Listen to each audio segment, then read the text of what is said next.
शाम के 7 बज चुके हैं और छात्रों का प्रदर्शन विधानसभा के पास अभी भी जारी है।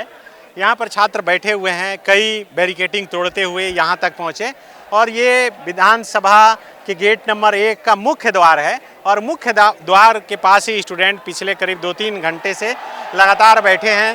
राष्ट्रगान यहाँ से गा रहे हैं, बारिश हो रही है फिर भी डटे हुए हैं। अभी भी हजारों की संख्या है छात्रों की। अधिवक्ता हैं हर्ष जी, ये भी पहुँचे हुए हैं, समर्थन देने आए हैं। बिल्कुल समर्थन देने आए हैं। जेपीएससी जेएसएससी के जितने अभ्यर्थियों के लिए केस लड़ते हैं, ये आंदोलन में मेरी भी भूमिका रही है, छोटी सी भूमिका रही है। मुझे गर्व है कि झारखंड का मैं हूँ, झारखंडी हूँ और झारखंड में जिस तरीके से आंदोलन किया गया है ये पूरे भारत के पटल में और विश्व पटल में पता चलता है कि किस तरीके से अनुशासन के अनुसार और बिना कोई ऐसा भावना नहीं दिखा करके अपनी मांगों को लोकतांत्रिक ढांचे में कैसे रखा जाता है। अच्छा, कल सरकार के साथ जो वार्ता हुई स्टूडेंट की, तो सरकार की तरफ से कहा गया, आप भी सुने होंगे प्रेस कॉन्फ्रेंस जो किया गया था, उसमें सुदीप सोनू मंत्री बताए कि जेएसएससी सीजीएल रद्द नहीं हो सकता क्योंकि सुप्रीम कोर्ट के देखरेख में ये परीक्षा हुई है। आप अधिवक्ता हैं, आप टेक्निकल पहलू को जानते होंगे, क्या है, कैसे हो सकता है? हास्यास्पद बात कर रहे हैं मंत्री जी मखौल उड़ाने का बात कर रहे हैं। आपको एक याद होगा कि विधायिका की कितनी भूमिका होती है और एग्जीक्यूटिव की क्या पावर होती है। अगर कम्पिटिटिव एग्जामिनेशन जब करवाया जाता है तो एग्जीक्यूटिव का डोमेन होता है, मतलब प्रशासनिक रूप से देखा जाता है। अगर कोई मामला उसको चुनौती दिया जाता है तो ये चुनौती में एफिडेविट को दिखाया जाता है। एफिडेविट में कभी सरकार ने ये नहीं माना कि भ्रष्टाचार हुआ है। अभी सरकार मान रही है कि भ्रष्टाचार हुआ है।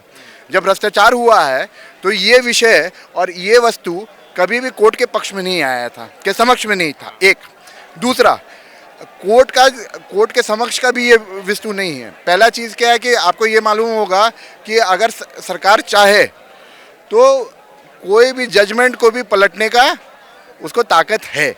विधायिका में भी ला करके उसको पलटा जा सकता है। और दूसरा, एक 2 जजमेंट मैं आपको रेफर करता हूं। Amrit Yadav versus state of Jharkhand जो यहां से हुआ था, कम से कम 5000 ऐसे अभ्यर्थी जिसकी नियुक्ति हो चुकी थी, उसके बाद उसको खारिज कर दिया गया।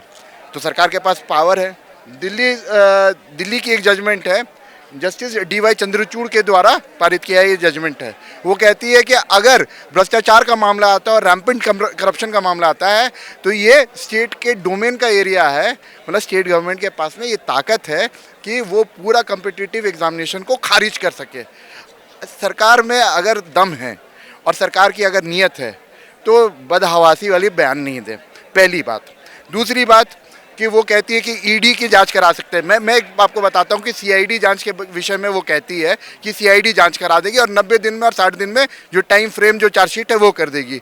तो मंत्री जी एक चीज़ मुझे बताइए आप कि BNSS एक्ट पढ़ने का आपको जहमत मिला? जब केस दर्ज होता है और कोई आदमी जेल में बंद होता है तो चार्जशीट करने का स्टैट्यूटरी पीरियड दिया जाता है, मैंडेटरी पीरियड आता है। हाँ, मैंडेटरी पीरियड है।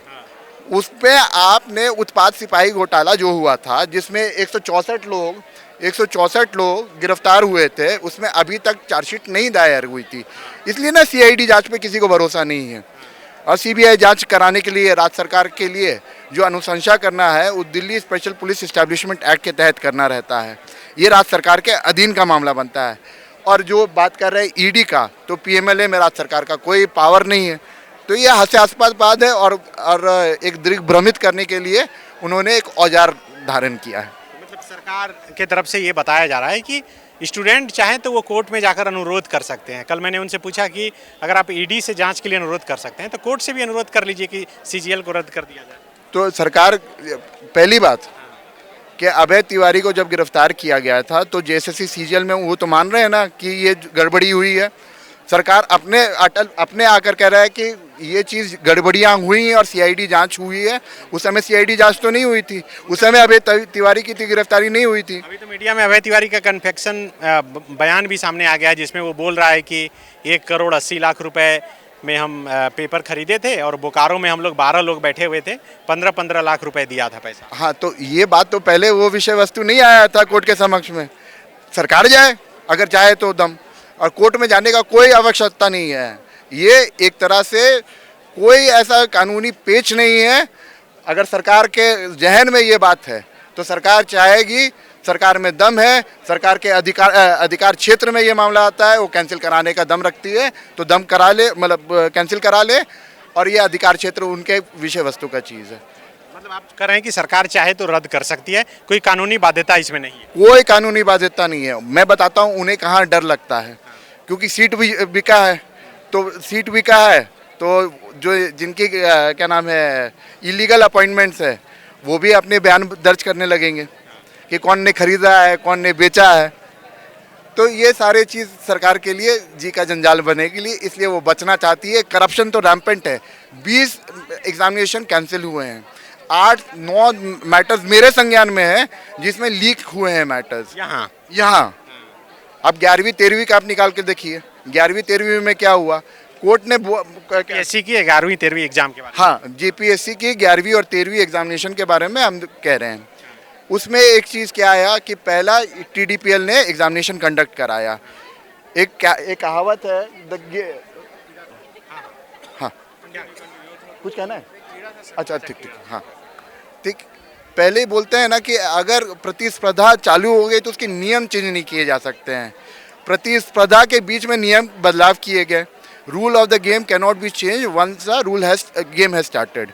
अब जब गेम स्टार्ट हो गया तो रूल चेंज कर दिए, और आपने कॉपी मैकेनिकल जांचने का काम होना चाहिए था, ये टीडीपीएल ने किया। दूसरा विषय क्या आता है कि जो नॉन एक्सपर्ट हैं, जो एक घंटी आधारित टीचर्स होते हैं, जो गेस्ट फैकल्टी होते हैं, उसने कॉपी जांचने का काम किया और सरकार ने एफिडेविट में माना, जेपीएससी ने एफिडेविट माना। और जो साइन करने वाली जो एफिडेविट थी वो किसने साइन किया था मालूम है? Deputy controller of examination. आज कहाँ है मालूम है? वो जेल में है, श्वेता गुप्ता। तो आप सारे चीज़ों को निकाल के देखिए तो 11वीं 13वीं तो आपका रद्द होना चाहिए। फिर आपका मतलब सरकार तो कार्रवाई कर रही है ना? कहाँ कार्रवाई करी? अरेस्टिंग हो रही है। अरेस्टिंग से क्या हो जाएगा? एल ख्यांगते भी अरेस्ट हो गए। तो बड़े मछली को आप, अब बड़े मछली नहीं है एल ख्यांगते। अच्छा, एल ख्यांगते से भी बड़ी मछली है? बड़ी मछलियाँ हैं, बहुत सारे लोग हैं ना, इसमें बड़े मछलियाँ हैं। इसलिए सीआईडी जांच कराना चाहती है। सीबीआई जांच से क्यों बचना चाहती है सरकार, वो बताए पहले। खाली केंद्र एजेंसी है इसलिए कि 1 और 2 में सीबीआई जांच की और अभी तक कुछ हो नहीं पाया। अच्छा, तो इंक्वायरी कमीशन बैठाने की बात कर रही है सरकार, कर रही है ना कि एक जज से हम इंक्वायरी कमीशन बैठाएंगे। तो जस्टिस गुप्ता कमीशन भी तो बैठी है यहाँ 2 से 3 बार। 2-3 केसेस में आप निकाल के देखिएगा। जो माइनिंग घोटाला जो आया उसमें भी तो कमीशन बैठी, उसका क्या आया निष्कर्ष? सरकार को ये भी बताना चाहिए। अरे आपको क्या है ना, दिग्भ्रमित करने के लिए सरकार ये कर रही है। सेकंड जेपीएससी, फर्स्ट जेपीएससी में जो सीबीआई इंक्वायरी हुई थी उसको स्टे किया गया था, इसलिए लंबा समय लगा था चार्जशीट, और उसमें भी कांग्रेस बैठी हुई थी, सीबीआई उस समय थी। तो सरकार ये क्या कहना चाहती है? आपने देखिए आपस में ही ये दोनों भिड़े हुए हैं, जेएमएम और कांग्रेस। पावर स्ट्रगल है यहाँ, छात्रों को ठेंगा दिखाया जा रहा है, और कानूनी बात तो ये करते नहीं है। आपके इरफान अंसारी भी निकाल के देखिए, जनाब क्या अनाप शनाप बात करते हैं। तो मैं एक ही मांग करता हूँ, छात्रों के हित में राजनीति से ऊपर उठ कर काम होना चाहिए, इसमें कोई किंतु परंतु नहीं होना चाहिए। ठीक है, सभी इमाम भी पहुँचे हैं, क्या बोल रहे हैं? क्या बोल लेंगे सर, हमाम में सब नंगे हैं। बीजेपी हो, कांग्रेस हो, जेएमएम हो, आजसू हो, ये पार्टियां जो है सिर्फ स्टूडेंट का शोषण किया है, लगातार किया है, बार बार किया है, और उसके कैरियर के साथ खिलवाड़ किया है। पहली से लेकर 14वीं जेपीएससी तक आप भी सबसे बड़ा सबूत हैं, किसमें विवाद नहीं हुआ है। पहला से दूसरा का सही बात है, सीबीआई जांच चल रहा है लगभग 18 परीक्षाओं का 2010 से, उसका अभी तक उसका कोई परिणाम फलाफल, एक आदमी भी गिरफ्तार नहीं, एक आदमी भी जेल नहीं गया है, सब नौकरी कर रहे हैं और भ्रष्टाचार बढ़ा रहे हैं। लेकिन इसका मतलब ये नहीं कि आप भी, वो सरकार जो करप्ट थी तो आप भी वही करेंगे, वही परिपाटी चलाएंगे। सीजीएल को हम लोग एक ही मांग कर रहे हैं। अभी कल डेलीगेट में हम लोग 5 घंटा जो माथा पेची हुआ, और 3 दिन से हम लोग 5 बार जो बैठे और परेशान है। लाखों बच्चे जो यहाँ आए हुए हैं भीगते हुए, ये आंदोलन 15 दिन से चल रहा है सर। आप देख रहे हैं, आप कवरेज लगातार कर रहे हैं, इसके लिए मैं आपको भी शुक्रिया अदा करता हूँ। ये इसी तरह मैं चाहता हूँ कि मुख्यमंत्री सर जो हैं आज एक सौगात दें, उनका आज जन्मदिन है, 10 अगस्त है, और अगस्त क्रांति का ये दौर चल रहा है, युवाओं का देखिए हुजूम है चारों तरफ। यहाँ तक जो है 26 साल में कभी नहीं हुआ था जो कि मेन गेट नंबर 1 में विधानसभा में हम लोग पहुँच पाते थे, लेकिन आज हम पहुँचे हैं। ये आप पत्रकार बंधुओं का भी सहयोग बहुत रहा है। अंदर भी जाएंगे, जी, अंदर जाएंगे तो आप लड़ ही चुके हैं। जी जी, वो तो आप लोग का जनता का आशीर्वाद, लेकिन मेन है हम लोग स्टूडेंट के लिए बात कर रहे हैं। अभी जाति पाति धर्म सबसे ऊपर, कोई सबसे लेना देना नहीं है। अभी हमारा है कि सुधार हो, जेपीएससी सीजीएल का रद्द कर दे और सीबीआई जज कर दे। ये एक ही में अटका हुआ है सर। हम लोग देखे कल लगभग 60% मांग मान लिया गया, मैं इसके लिए धन्यवाद दे रहा हूँ।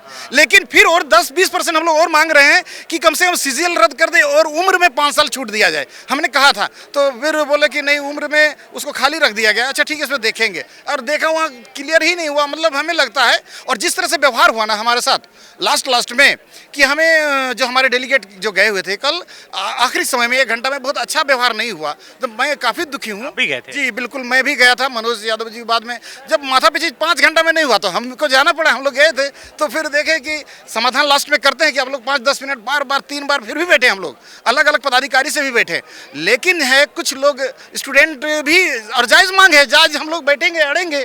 अभी बताइए 26 साल में एक भी परीक्षा रद्द नहीं हुआ। 3 परीक्षा रद्द के लिए तैयार हो गई थी जेपीएससी के, तीनों परीक्षा रद्द हो गया था। मतलब लगभग 60% मांगे गए थे सर। जी बहुत शुक्रिया आपको। गोल, जहां 27 वर्षों के सफर में 17,000 से भी अधिक छात्रों ने डॉक्टर एवं इंजीनियर बनकर भरे सफलता की ऊंची उड़ान, जहां साधारण छात्र भी झारखंड टॉपर्स बनकर बना रहे इतिहास। दूरदर्शी शिक्षाविद श्री विपिन सिंह के मार्गदर्शन में मेडिकल एवं इंजीनियरिंग के लाखों छात्रों के लिए आशा की किरण के रूप में goal, nations leading institute. Biome institute NEET की तैयारी के लिए एक भरोसेमंद नाम। यहाँ अनुभवी फैकल्टी, स्मार्ट क्लासरूम और बेहतरीन टीचिंग मेथड से स्टूडेंट्स को मिलती है मजबूत तैयारी। यहाँ हर स्टूडेंट को मिलता है पर्सनल गाइडेंस और डाउट क्लियरिंग का पूरा सपोर्ट। नीट 2027 और 28 के लिए फेज 1 बैच 9 अप्रैल से शुरू हो रहा है। आज ही बायोम इंस्टीट्यूट से जुड़े और अपने डॉक्टर बनने के सपने को दे सही दिशा। बायोम इंस्टीट्यूट सिर्फ मेडिकल प्रिपरेशन का संस्थान। काम की तलाश है, भरोसेमंद नौकरी चाहिए? जुड़िए एएनजी के साथ, जहां श्रमिक सबसे पहले। 12 घंटे की ड्यूटी, हर दिन 3 समय का खाना, मुफ्त रहने की सुविधा, आपकी सुरक्षा के लिए इंश्योरेंस, ओवर टाइम का लाभ, पीएफ सीधा क्लाइंट से, समय पर पूरा वेतन और जरूरत पड़ने पर एडवांस पे। एएनजी मैन पावर सॉल्यूशंस, सम्मान के साथ काम, भरोसे के साथ कमाई।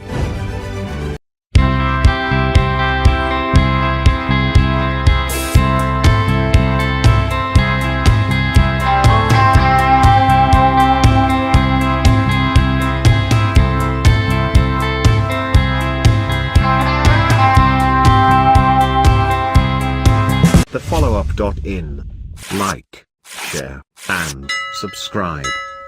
www.thefollowup.in